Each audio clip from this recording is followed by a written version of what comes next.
केंद्र की मोदी सरकार ने लोकसभा चुनाव से ठीक पहले अपना घोषणा पत्र जारी कर दिया है और उसे संकल्प पत्र का नाम दिया है। इस पर बातचीत करने के लिए हमारे साथ कांग्रेसी कार्यकर्ता हैं। किस तरह से देखते हैं इस घोषणा पत्र को, आज जारी हो गया है? भाजपा का जो संकल्प पत्र है उसको एक नया धोखा हम समझते हैं, इसलिए कि 2014 में भी उसने ढेर सारे वादे किए थे देश की जनता के साथ कि हम 2 करोड़ की नौकरी देंगे, हम सब लोगों को 15 लाख रुपया जो है हर घर को देंगे, लेकिन वह कहीं से लागू नहीं हुआ। फिर 2019 में भी जो उन्होंने घोषणा किया था, पहले भाजपा को ये बताना चाहिए कि वह घोषणा पत्र कितना प्रतिशत लागू हुआ। राशन देने की बात है, 5 लाख तक का मुफ्त इलाज की बात है, वो सब जारी रखेंगे। अच्छा, क्या यह शर्म की बात नहीं है कि जिस देश के जो राष्ट्र के बारे में भाजपा यह दावा करता हो कि हम विकसित राष्ट्र की श्रेणी में आकर खड़े हुए हैं, वहाँ की 80 करोड़ से ज़्यादा जनता को जो है 5 किलो राशन मुफ्त में देकर जिंदा रखा जा रहा, इससे ज़्यादा शर्मनाक बात हो। और ये उस देश का प्रधानमंत्री यह दावा करता है कि हम 85 करोड़ लोगों को मुफ्त में राशन देते हैं, बिजली की बात देते हैं। ये सत्ताधारी दल के लिए एक शर्मनाक बात है। हकीकत तो यह है कि यह सरकार न तो बेरोजगारों को जो है रोजगार दे सकी, न गरीबों को जो है का पेट भरने के लायक इंतजाम कर सका, और न ही इस सरकार ने वो एक भी वादे पूरे किए जिनको लेकर यह सत्ता में आई थी। यूनिफॉर्म सिविल कोड को किस तरह से देखते हैं? यह देश को बांटने की साजिश है और यह संभव नहीं है, क्योंकि यूनिफॉर्म सिविल कोड में सिर्फ मुसलमानों को बनाया जा रहा है निशाना। नहीं, एक तरह का सामान सबको दिया आपने शायद अगर उत्तराखंड में भी लागू हुआ है, उसमें आदिवासियों को अलग रखा गया है। अभी अगर जाएंगे, मैं समाज शास्त्र का भी विद्यार्थी रहा हूँ, मैं ये जानता हूँ कि देश जो है विभिन्नता भरा हुआ है और इस देश में यूनिफॉर्म सिविल कोड लागू हो ही नहीं सकता है। अगर वह लागू करे तो आदिवासी समाज में लागू करे। कहीं बहुपति प्रथा है, कहीं बहुपत्नी प्रथा है, कहीं जो है उपासना का अलग अलग माध्यम है। तो हमारे ख्याल से जो यूनिफॉर्म सिविल कोड है यह पूरी तरह छलावा है और हिंदू जनता जो है, हिंदू जो है मतदाता, उसको झूठ मूठ का प्रभावित करने की जो है एक कोशिश मात्र है। अच्छा, फिर से लौटेंगे आपके पास। नारी सशक्तिकरण पर लगातार बातचीत हो रही है, कह रहे हैं 3 करोड़ जो हैं उनको हम बनाएंगे लखपति दीदी। नारी सशक्तिकरण की जहाँ तक बात है तो भारतीय जनता पार्टी को ये साफ छलावा है नारियों के प्रति। नारियों के प्रति कितना उनका सम्मान है, कितनी उनकी दूरदृष्टि है, ये तो यही बताता है कि 33% उन्होंने जो आरक्षण की भी बात कही थी, उसमें बिहार में 17 सीट पर भाजपा ने खड़ा किया है। बीजेपी 1 सीट नारी के बारे में बताए कहाँ दिया है।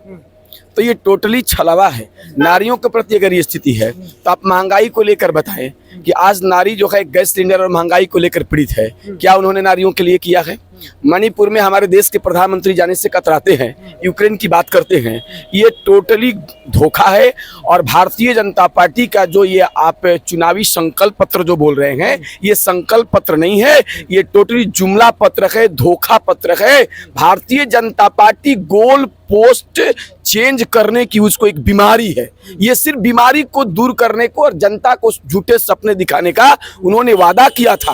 भारत के प्रधानमंत्री जी ने कर्नाटक के चुनाव में भी यहाँ तक कहा था कि मैं हवाई चप्पल पहनने वालों को हवाई जहाज में बैठाऊंगा। मैं प्रधानमंत्री से जनता पूछना चाह रही हूँ, जनता कर रही है कि अरे सपना दिखा के तू अपना बनाया, अधर्म के धंधा में सबको फंसाया, 5 किलो राशन पर शासन की नीति, लाखों खड़े हैं बेरोजगार भैया। आप बताइए, देश के प्रधानमंत्री जी और भारतीय जनता पार्टी के राष्ट्रीय अध्यक्ष जेपी नड्डा जी और अमित शाह जी से जनता पूछना चाहती है कि आपके मैनिफेस्टो में महंगाई कम करने और नियंत्रण करने की कहां बात है? 60% युवाओं को आप रोजगार की कहां पर बात है? कांग्रेस पार्टी 30 लाख युवाओं को सरकारी नौकरी देने की बात कर रही है, कहां है 2 करोड़ रोजगार की और गारंटी की बात करने वाले और देने वाले?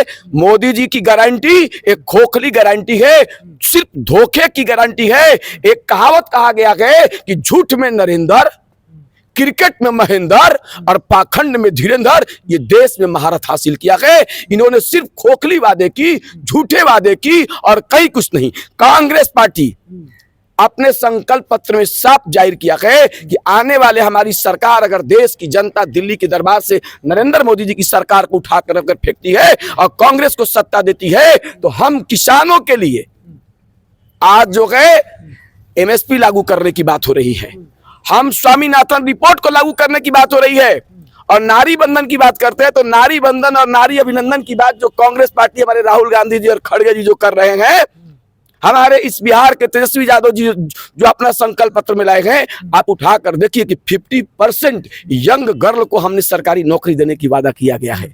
नारियों की सम्मान की बात अगर किसी ने की तो उसका नाम है सिर्फ कांग्रेस पार्टी और इंडिया ब्लॉक गठबंधन। किसी ने नारियों के प्रति आपको जो है ध्यान देने सिर्फ छलावा है। लखपति दीदी जो बना रहे हैं वो कह रहे हैं कि हम 3 करोड़ महिलाओं को लखपति दीदी बनाएंगे, तो ये छलावा कैसे मानते हैं आप? कहां मिला, धरातल पर दिखा दीजिए।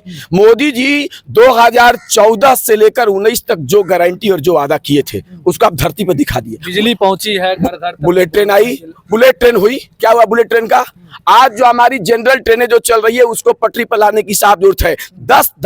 5 घंटे जो है ट्रेनें लेट चल रही है और ट्रेन को एक्सीडेंट हो रहे हैं। उसके लिए सरकार क्या कर रही है? Startup, make in India, stand up India, sit down India, up down India. क्या हुआ इंडिया का इन्होंने सिर्फ नींद चुराने का काम किया। भारत की गरीब जनता खून की आंसू रो रही है, गरीबी से, महंगाई से, बेरोजगारी से लोग तड़प रहे हैं। इनके मैनिफेस्टो में बेरोजगार युवकों के लिए कोई बात बता दे। चलिए फिर लौटेंगे। कैसे देखते हैं मैनिफेस्टो को आप लोग? कांग्रेस पार्टी कैसे देखती है?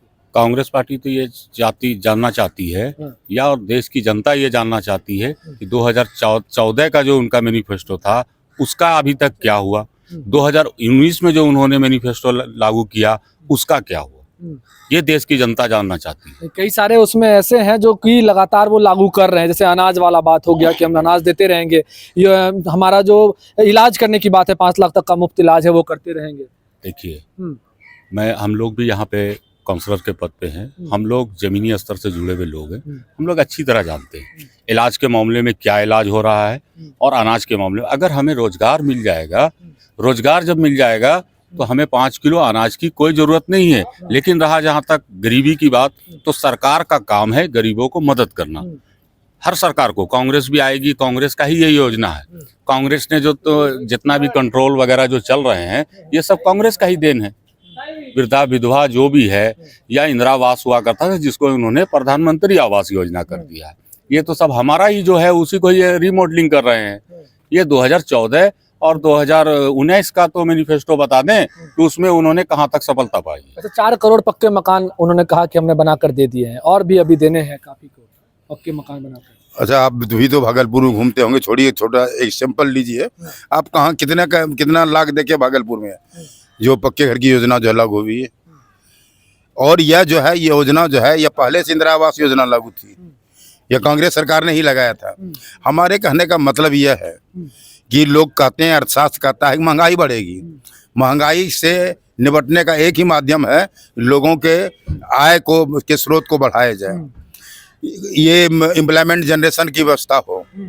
वह सब बुनियादी बातें करता नहीं है।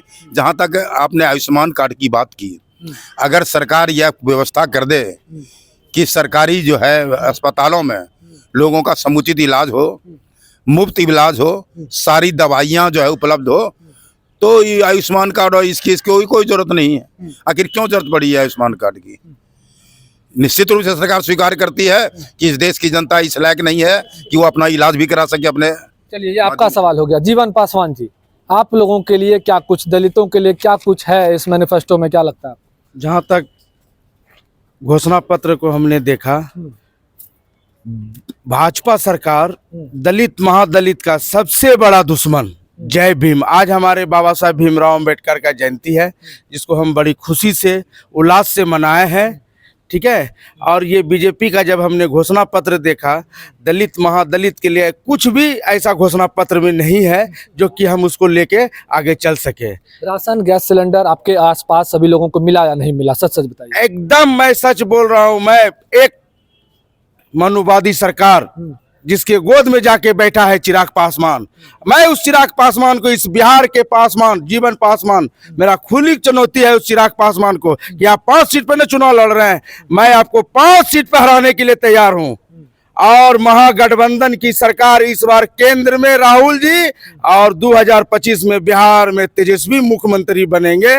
और जहां तक अपने गैस और अनाज की बात बोले, गैस तो हम लोग 300 रुपया में जलाते थे, अभी तो 1300 रुपया भी जलाना। अभी 5 किलो राशन, हम तो राशन देखे कांग्रेस के सरकार में 1000 से नीचे मिल रहा है। 1000 से नीचे हम तो मिल रहा है। कांग्रेस के सरकार में देखे चावल, गेहूं, चीनी, किरासन तेल यहाँ तक मिलता था। अब 5 किलो दे के हम लोग को फुसलाने का काम कर रहे हैं दलित महादलित को।